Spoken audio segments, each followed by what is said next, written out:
भारत माता की, भारत माता की, भारत माता की। ना तेलंगाना కుటుంబ సభ్యులందరికీ नमस्काराలు। आप सभी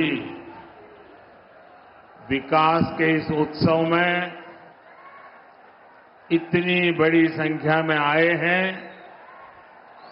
हम सभी आपके बहुत बहुत आभारी हैं। अभी से कुछ देर पहले मैंने तेलंगाना और देश के विकास से जुड़ी हजारों करोड़ रुपए की विकास परियोजनाओं का लोकार्पण और शिलान्यास किया है।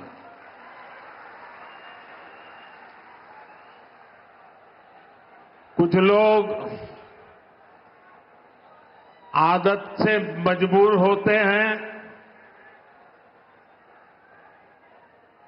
मेहनत करने की कुछ आदत भी कम होती है और इसलिए बड़ी सरल भाषा में कह देते हैं कि ये तो चुनावी सभा है। मेरे भाइयों बहनों और मेरे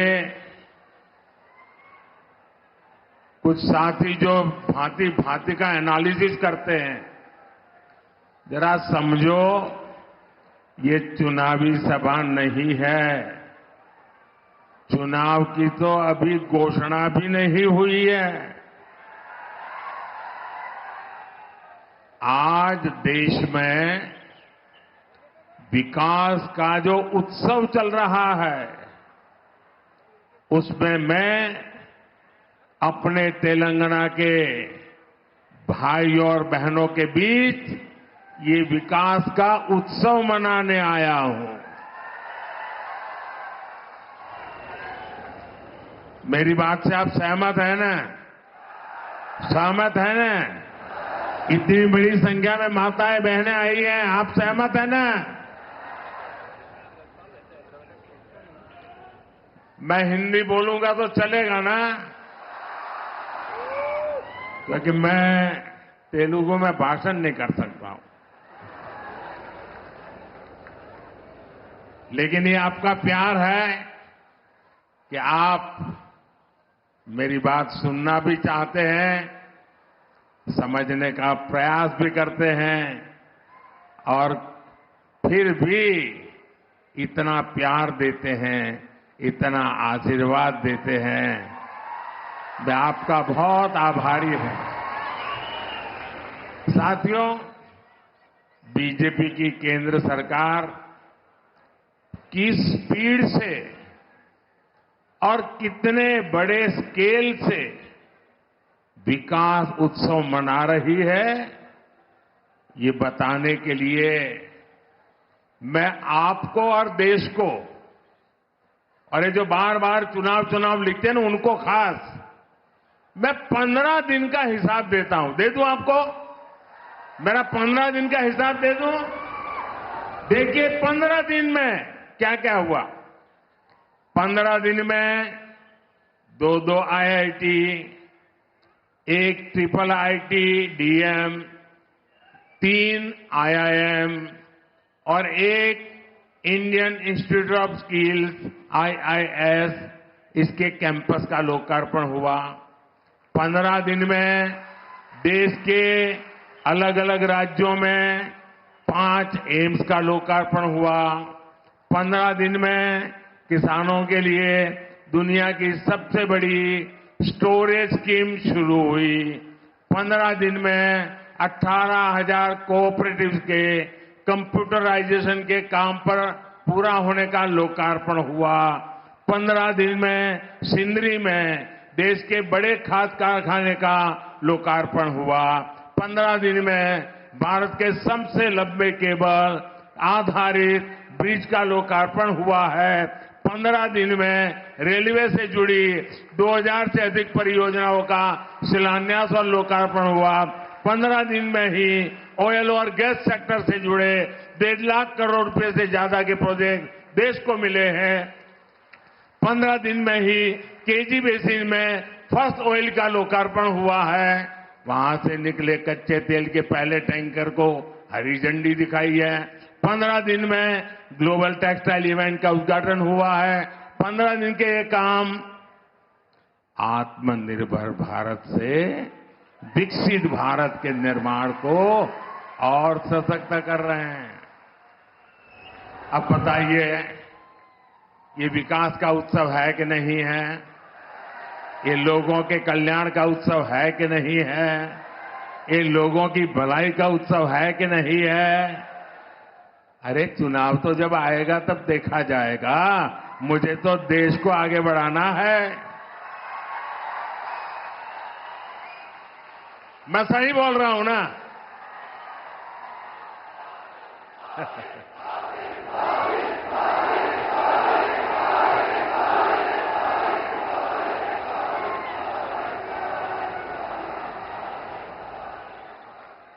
साथियों, कल भी मैंने, अब आप देखिए, ये चुनाव करते हैं ना, जरा देखिए, दिमाग खपाइए।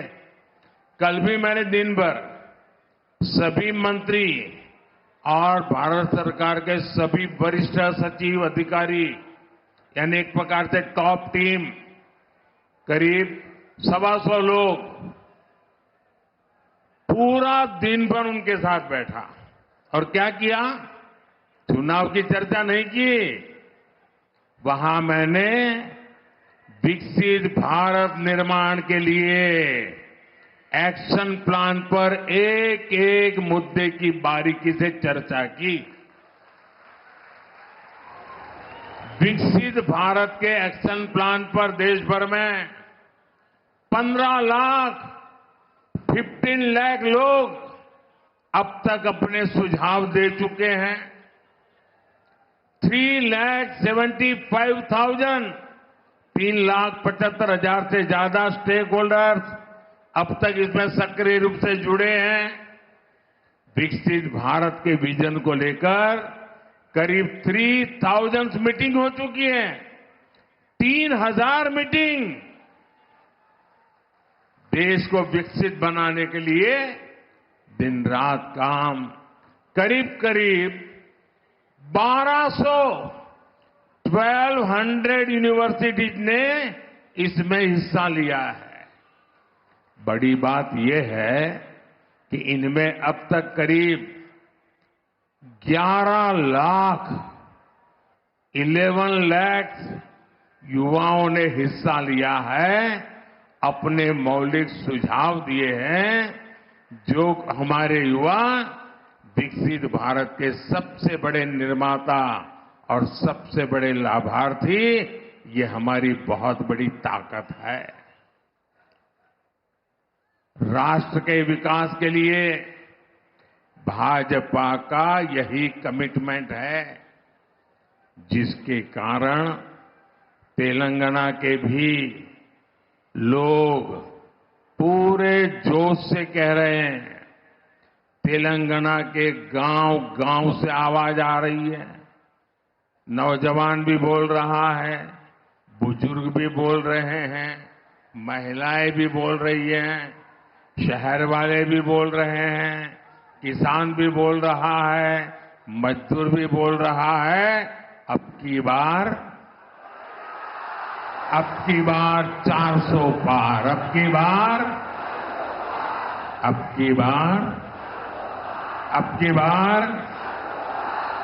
4 వందలు తట్టాలి। बीजेपीకి ఓటు వేయాలి। साथियों, ये धरती रामजी गोंड और कोमाराम भीम जैसी महान विभूतियों की धरती है। आजादी के इतने दशकों तक तेलंगाना की इस धरती ने उन्होंने जो योगदान दिया, उस योगदान को कभी सम्मान नहीं दिया गया। 2014 के बाद बीजेपी की केंद्र में सरकार ने तेलंगाना के विकास को, आदिवासी समाज के सम्मान को इतना महत्व दिया। आप मुझे बताइए, क्या बीजेपी सरकार आने से पहले कोई कल्पना कर सकता था कि एक आदिवासी महिला देश की राष्ट्रपति बनेगी? कोई कल्पना कर सकता था? पहले कभी लगता था कि ऐसा हो सकता है? क्या कोई कल्पना कर सकता था कि भगवान बिरसा मुंडा के जन्मदिन को राष्ट्रीय पर्व के रूप में मनाया जाएगा? आदिवासियों के विकास के लिए देश में अलग मंत्रालय बनाने का काम बीजेपी सरकार ने ही किया था। आजादी की लड़ाई में जनजातीय समाज के योगदान को समर्पित म्यूजियम बनाए जा रहे हैं। ये काम भी केंद्र की बीजेपी सरकार ने शुरू किया है। हैदराबाद में जो म्यूजियम बन रहा है, हमने उसका नाम रामजी गोंड के नाम पर रखा है। साथियों, आदिवासी समाज को सम्मान मिले, ये परिवारवादी पार्टियों को बर्दाश्त नहीं हो सकता। हमने जनजातीय समाज के लिए जब भी फैसले किए, इन्होंने उन फैसलों का विरोध करने का कोई मौका नहीं छोड़ा है। साथियों, बीजेपी आदिवासी कल्याण को, आदिवासी गौरव को सर्वोच्च प्राथमिकता देते हुए काम कर रही है। आदिवासी समाज में भी जो लोग अति पिछड़े हैं, जो अब तक विकास से वंचित हैं, उनके लिए बीजेपी सरकार ने पीएम जनमन योजना शुरू की। इस योजना पर 24,000 करोड़ रुपए से ज्यादा खर्च किए जाएंगे। इसका लाभ हमारे तेलंगाना के भी चेंचू, कोलम, कोंडारेड्डी, थोटी, ऐसी छोटी छोटी जो आदिवासी समाज की जातियां हैं, दूर दूर है, ये इनके लिए लाभ मिलने वाला काम है। तेलंगाना को Sammakka Sarakka central tribal university स्थापित की जा रही है। साथियों, आज पूरे देश में मोदी की गारंटी, इसकी बहुत चर्चा है। यहां तेलंगाना के लोगों का सपना था कि टर्मरिक बोर्ड बने, था कि नहीं था? तेलंगाना के किसानों के लिए टर्मरिक बोर्ड अब एक सच्चाई बन चुका है कि नहीं चुका है? बन गया ना? मैंने कहा था कपास के किसानों की हर तरह से मदद करेंगे। बीजेपी सरकार ने कपास की एमएसपी में रिकॉर्ड वृद्धि की है। आज देश में 7 मेगा टेक्सटाइल पार्क बन रहे हैं। उनमें से एक मेगा पार्क तेलंगाना में बन रहा है। इसलिए लोग कहते हैं कि मोदी की गारंटी यानी गारंटी पूरी होने की गारंटी। మోదీ గ్యారంటీ అంటే గ్యారంటీగా పూర్తి అయ్యే గ్యారంటీ। साथियों, तेलंगाना के लोग ये जान चुके हैं कि परिवारवादी पार्टियों के चेहरे अलग हो सकते हैं, लेकिन चरित्र एक ही होता है। और ये चरित्र क्या है? दो पक्की चीजें हैं उनके चरित्र में, एक झूठ, दूसरा लूट। तेलंगाना में जैसे टीआरएस के बीआरएस बनने से कुछ नहीं बदला था, वैसे ही बीआरएस की जगह कांग्रेस से आने से कुछ नहीं बनने वाला, क्योंकि एक ही चट्टे बट्टे के लोग हैं ये।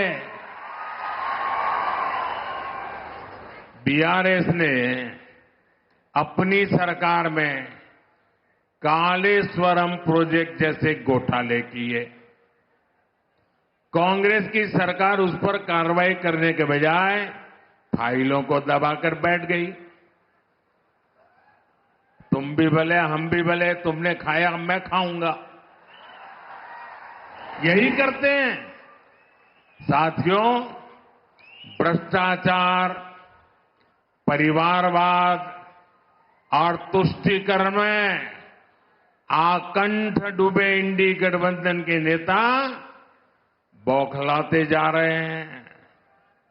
अब इन्होंने 2024 के चुनाव का अपना असली घोषणा पत्र निकाला है। मैं इनके परिवारवाद पर सवाल उठाता हूं तो इन लोगों ने बोलना शुरू कर दिया है कि मोदी का कोई परिवार नहीं है। अब तो कल ये कह देंगे कि तुम कभी जेल में तुझे सजा नहीं हुई इसलिए तुम राजनीति में नहीं आ सकते, ये भी कह देंगे। तेलंगाना के मेरे भाइयों बहनों, मेरा जीवन खुली किताब जैसा है।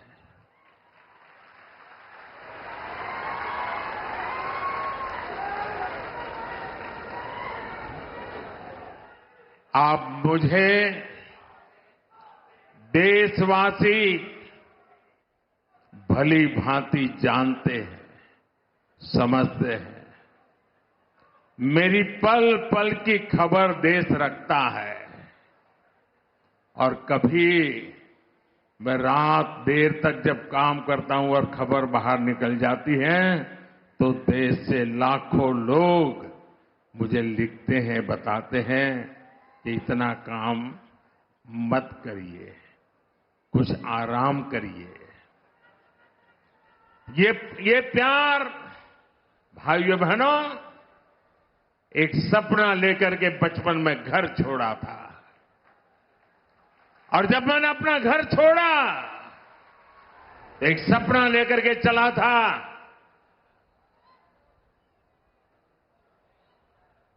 कि मैं देशवासियों के लिए जीऊंगा।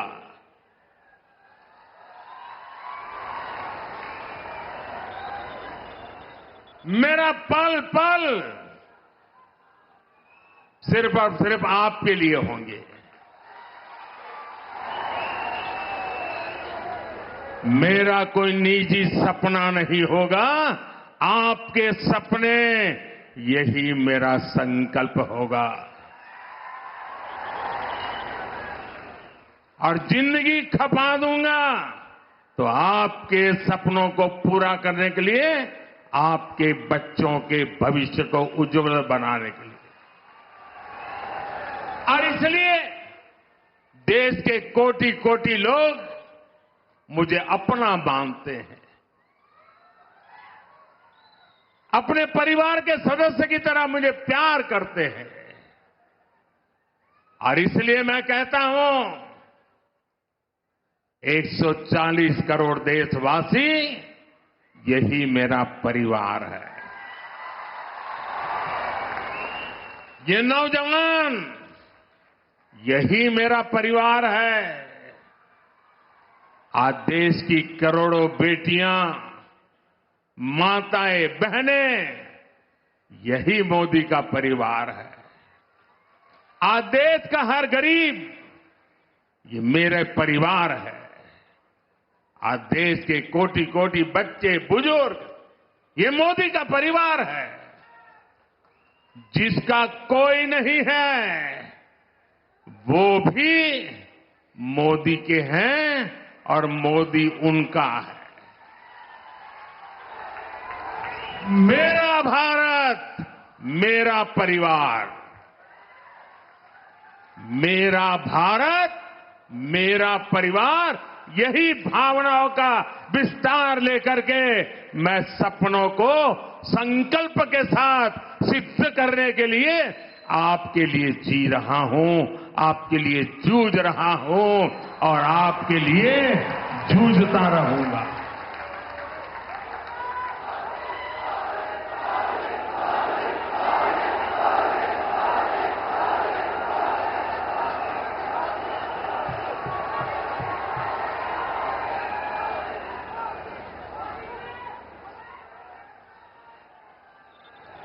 इसलिए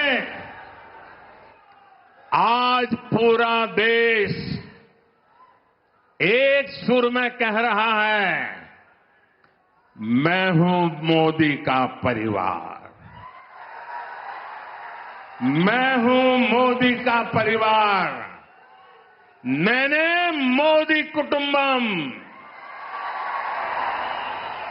आप भी मेरे साथ बोलिए, मैं हूं मोदी का परिवार, मैं हूं, मैं हूं, मैं हूं, मैं हूं नेने मोदी कुटुंबम, नेने नेने नेने। साथियों, आखिर में मैं तेलंगाना के लोगों को, देश के अन्य लोगों का एक संदेश भी देना चाहता हूं और गर्व से भरे हुए लोगों को मैं कहना चाहता हूं, राम मंदिर